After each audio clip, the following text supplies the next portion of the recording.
Nawala si Peter dahil iniharang nito ang sarili ng patamain ng patalim ng isang lasing ang kaibigang si Adrian. Dinamdam ni Samantha ang pagkamatay ng asawa at namuhi siya ng husto kay Adrian. Ginawa naman ni Adrian ang lahat para mapunan ang kawalan ni Peter sa mag-inang Samantha at Liam. Siya ang sumugot sa kabuhayan ng mag-ina, ngunit tila hindi pa sapat iyon dahil hindi maalis ang galit ni Samantha sa kanya. Hanggang kailan kaya niya titiisin ang mga panglalait ni Samantha sa kanya at hanggang kailan niya hihintaying matutuhan siyang mahalin ng babaeng kayong namumuhi ito sa kanya. Magandang araw po sa inyong lahat, mga giliw naming tagapakinig. Samahan niyo po sana ako sa isa na namang love story na tiyak na magpapa-inlove sa ating lahat. Mga kwento na magpaparamdam ng pusong sugatan, mga pusong sawi at mga pusong puno ng pagmamahal. Pero bago tayo magpatuloy, kung bago ka pa lamang sa aking channel ay pakilike po ng ating video. Paklik din ang subscribe button gayon din ang bell icon para lagi kayong updated sa mga parating ko pang uploads. Simula sa pagkabata ay magkaibigan na sina Adrian, Peter at Warren. Kaya nang mag-asawa si Peter ay abay nito ang dalawa. Nang magkaanak sina Peter at Samantha ay sina Adrian at Warren ang ninong. Para na silang magkakapatid at malapit na malapit silang tatlo sa isa't isa. Sabi ko na nga ba't inuman na naman ang kahantungan ng pagkikentuhan ninyong tatlo? Wika ni Samantha nang magpabili si Adrian ng isang case na beer. Pasensya na Mare. Alam mo naman nalibangan na naming tatlong uminom ng konti kapag ganitong magkakasama kami. Hinging paumanhin agad ng binata kay Samantha. Wala yun, basta dito na lang kayo sa bahay at ayoko nang pupunta pa kayo sa ibang lugar. Sagot nito sa kanya. Oo naman, solve na kami sa isang case na beer. Wika niya. Ito kasing si Peter hindi mapakali hanggang hindi lasing na lasing. Nang minsang makipag-inuman yan dyan sa kapitbahay namin nagpunta sa pa sila sa resto bar. Parang nagsusumbong na sabi nito sa kanya habang hinihintay nila si Warren na siyang bumili ng beer at pulutan. Ikaw naman pala may kasalanan pare. Wika niya kay Peter dahil binanggit na sa kanya ng kaibigan na may tampuhan ang mga ito. Hindi kasi ako maintindihan ng kumari mo. Hindi ako nakatanggi kay Warren nang iyakagin niya ako sa resto bar. Katwiran ni Peter.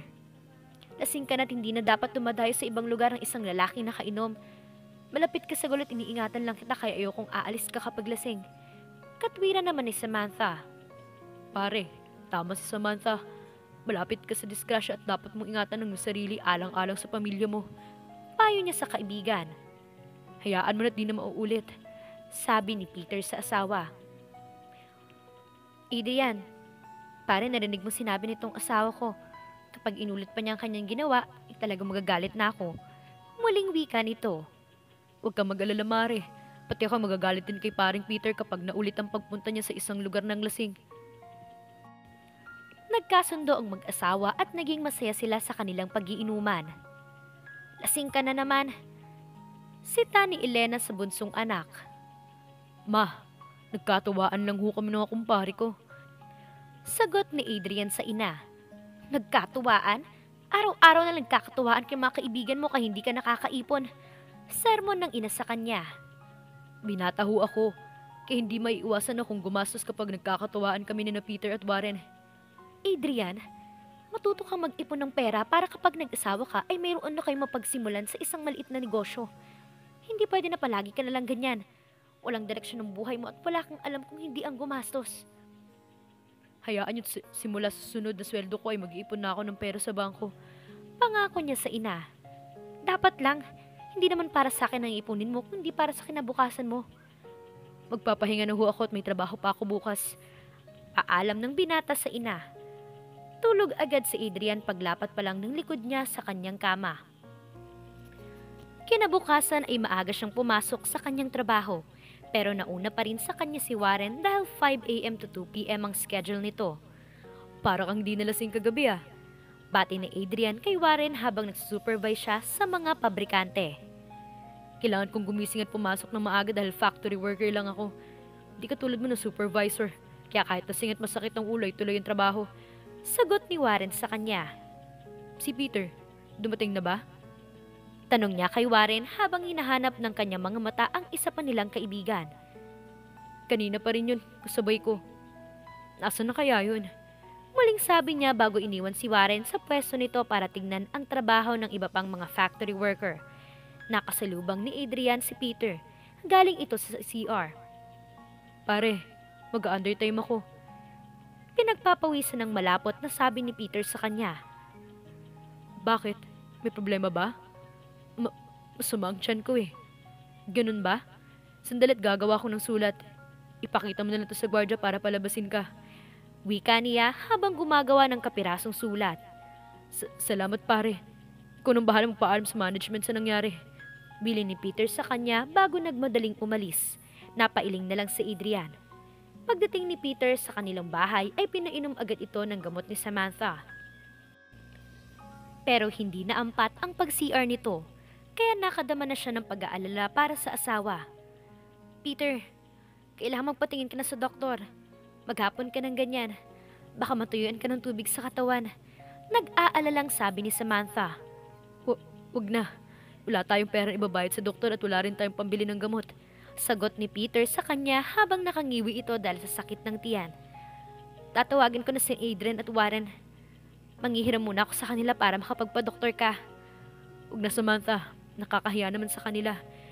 Di ko pa napabayaran ng 1,000 piso na hiniram ko kay Adrian nung nagkasakit si Liam. Wala naman tayong maaasahan kay Warren dahil kakarampot lang din ang kinikita nun. Siya pong bumabalikat ng lahat ng gustusin sa kanyang mga kapatid at ina. Pero hindi pwedeng titigan na lang kita habang patuloy yung pagsusukat at pagdudumi. Ligalig ang isipang sabi niya dito. Lilipas din to. Nakainom naman na ako ng nilagang dahon ng bayabas kaya pinanatag mo ng kayong kalooban. Sabi nito. Ngunit maya-maya lang ay muli na naman itong tumakbo papunta sa banyo. Hindi na nakatiis si Samantha sa nakikitang paghihirap ng asawa. Mabilis siyang nagpunta sa kalapit na tindahan at tinawagan niya si Adrian. Bakit hindi mo ko tinawagan kaagad? Tanong ni Adrian kay Samantha buhat sa kabilang linya. Nahihiya kami ni Peter sa'yo dahil hindi pa namin nababayaran yung inutang naming pampagamot ni Liam. Sagot niya sa kaibigan ng asawa. Para naman kayo ibang tao. Huwag na muna ninyong isipin yun. Pupunta na ako dyan at dadaanan ko pa si Warren para may makatulong ako sa pag-alalay kay Peter. Sabi ni Adrian sa kanya bago ibinaba ang telepono. Pagkatapos ng pakikipag-usap niya kay Adrian ay bumalik na agad siya sa kanilang bahay. Lambot na ako, Samantha. Wika ni Peter sa kanya nang makabalik siya sa kanilang bahay. Uminom ka ng tubig para mapalitan ng walang tubig sa iyong katawan. Tarantang sabi ni Samantha kay Peter bago siya nagmadaling kumuha ng inumin. Hindi nagtagal at dumating sina Adrian at Warren. Pare, dalhin ka na namin sa ospital. Sabi ni Adrian bago inilalayan si Peter. Mare, ako na muna magbabantay kay Liam. Sumama ka na kay Adrian sa pagdadala kay Peter sa ospital. Sabi naman ni Warren sa kanya. Maraming salamat, Warren. Sagot ni Samantha bago iniabot ang mahigit 1 taong gulang na anak kay Warren. Nakakahiya naman sa'yo, Adrian. Ikaw na naman ang takbuhan naming mag-asawa. Sabi ni Peter sa kaibigan habang sakay sila sa segunda manong kotse nito. Kalimutan mo ang mga salitang nakakahiya. Sino pa ba naman magtutulungan kung di tayo magkakaibigan? Tugon nito sa kaibigan. Kung maaari nga lang ay ayoko magpa-ospital. Kaya lang parang hindi ko na rin kayang katawan ko. Muling sabi dito ni Peter. Akong nakakaluwag kaya ako na munang bahala. Saka mo na lang ko bayaran kapag meron na. Maraming salamat ulit, Adrian. Kung wala ka, hindi ko alam ang gagawin ko. Nakahinga ng maluwag na wika dito. Okay lang yun. Makaraan pa ang ilang sandali ay nakarating sila sa ospital. Nilagyan ng dextrose si Peter at pinainom din ito ng mga antibiotic na panlaban sa bakterya na nasa loob ng katawan nito. Mabutin lang, di malalang kalagayan ni Peter. Bukas ay makakalabas na rin siya. Sabi ni Adrian kay Samantha habang tulog na tulog ang kanyang asawa. Pero malaki pa rin ang babayaran dito sa ospital. May halong pag-aalalang wika niya. Huwag ka mag-alala. Binayaran ko ng bill ninyo kaya wala ng problema. Salamat uli. Hayaan mo at sisikapan ko makaipon agad ng pera para mapalitan namin ang nagastos mo. Hindi naman ako nagmamadali sa paniningil. Alam ko naman nagipit din kayo dahil maliit lang sinisweldo ni Peter. Iyan ang isang malaking problema namin. Lapit nang matapos ang kontrata ni Peter sa pabrika at kailangan naman niya maghanap ng ibang trabaho. Biglang nakadama ng kalungkutang wika ni Samantha sa binata. Pasensya na kayo. Wala akong magawa para ma-regular si Peter. Wala kang dapat na ihingi ng paumanhin sa amin, Adrian. Kami ang dapat na magpasalamat sa'yo dahil kahit 6 na buwan ay nagkaroon si Peter ng permihang trabaho. Wika niya dito sapagkat ito ang nagpasok sa kanyang asawa sa pabrika. Marami pa silang napagkwentuhan hanggang sa lumipas ang buong magdamag. Hindi sila iniwan ni Adrian hanggang sa makalabas ng ospital ang kanyang asawa. Tawagan niyo lang ako kapag may problema. Bilin ni Adrian sa mag-asawang Peter at Samantha bago sila umalis. Malaki na naman ang nagastos mo. Napapailing na sabi ni Warren kay Adrian habang pauwi silang dalawa. Talagang ganun. Akong may pera kaya natural lang tulungan ko sila. Hindi ba't ganun din naman ang gagawin mo kung may pera ka? Sagot ni Adrian sa kaibigan. Oo naman. Hindi ko rin naman sila matitiis. Malalim ng pinagsamahan natin ni na Peter at parang kapatid ng turing ko sa inyong dalawa. Pera nga lang ang kulang sa akin dahil akong padre di pamilya sa bahay naming magbuhat nang nawala ang aking tatay. Isa na lang problema natin ngayon. Sabi niya rito. Ano? Puyat tayong dalawa at siguradong aantukin tayo sa trabaho. Mabait si Liam at hindi ako nahirapan sa pag-aalaga sa kanya. Kahit napapano'y nakatulog ako. Kaya ikaw lang siguradong aantukin sa trabaho. Nakangitang wika nito. Sermon pang aabutin ko kay mama dahil di ako nakauwi kagabi. Sana'y tumawag ko sa inyo para hindi nag-aalala ng mga magulang mo. Nawalan na ako ng pagkakataon. Di ko naman kasi maiwanang nag-iisa si Samantha. Hindi ka naman papaluin ng mama mo, kaya pakinggan mo na lang kanyang sermon.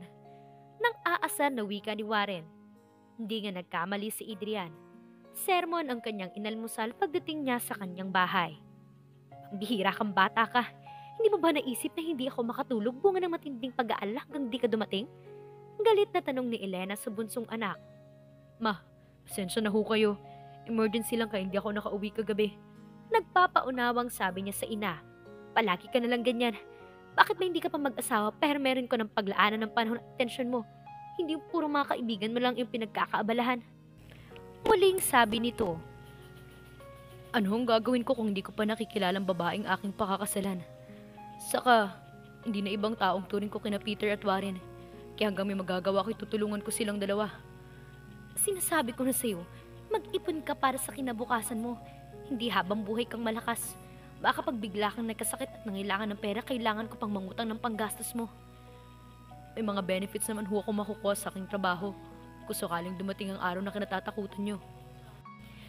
Adrian, alam ko na matagal mo ng kaibigan sina Peter at Warren. Pero hindi mo kailangan ibigay lahat ng tiwala at pagmamahal mo sa kanila. Dahil ibang tao pa rin na mga yun. Masasaktan ka kapag minsan kang nakagawa ng pagkakamali sa kanila. At hindi ka nila magawang patawarin. Paalala pa nito sa kanya. Ma, hindi naman humakitid ang isip ng mga kaibigan ko. Pagtatanggol ni Adrian sa kanyang mga kaibigan. Oo sila.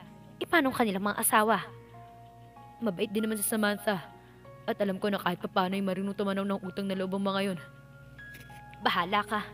Pero huwag mo ko sisihin kapag nangyaring mga sinasabi ko sa'yo. Masama ang loob na sabi nito. Muling lumipas sa mga araw, patuloy ang magandang pagsasamahan ni na Adrian, Peter at Warren. Pero hanggang sa dumating ang ikalawang kaarawan ng kalang inaanak na si Liam. Umaga pa lang ay nasa bahay na nina Peter at Samantha sina Adrian at Warren. Anong plano ninyo ngayon? Tanong agad ni Adrian sa mag-asawa. Magluluto pa lang ako ng 1 kilong pansit para meron tayong pagsaluhan pagkatapos naming magsimba. Si Samantha ang sumagot sa tanong ni Adrian. Tama na muna yun. Gipit na gipit kami ngayon eh. Sabi naman ni Peter. Nakakalungkot naman yata kung di magkakaroon ng kahit ilang bisitang inaanak namin. Sabi naman ni Warren. Bibili ako ng 3 kilong baboy at rekado sa minudo. Sasagutin ko na rin 3 case ng soft drinks at ang tinapay para maging masayang birthday ni Liam. Sabi ni Adrian sa mag-asawa. Sagot ko naman ng sopas at ganoon na rin 2 galon ng ice cream. Wika ni Warren. Nakakahiya naman sa inyo. Pati ba naman handa sa birthday ng anak ko ay kayo pa rin ang gagastos. Nahihiyang sabi ni Peter sa kanila. Inaanak namin si Liam, kaya may obligasyon din kami sa kanya. Wika ni Adrian. Siya nga naman. Ayon ni Warren sa kanyang sinabi. Bibihisan ko lang si Liam. Pagkatapos ay magsisimba na kami mag-iina. Sabi nito sa kanila. Sasama na kami, sama-sama na tayo sa pamimili. Ibibili ko tuloy ng bagong damit ang inaanak ko para makaporma siya mamaya.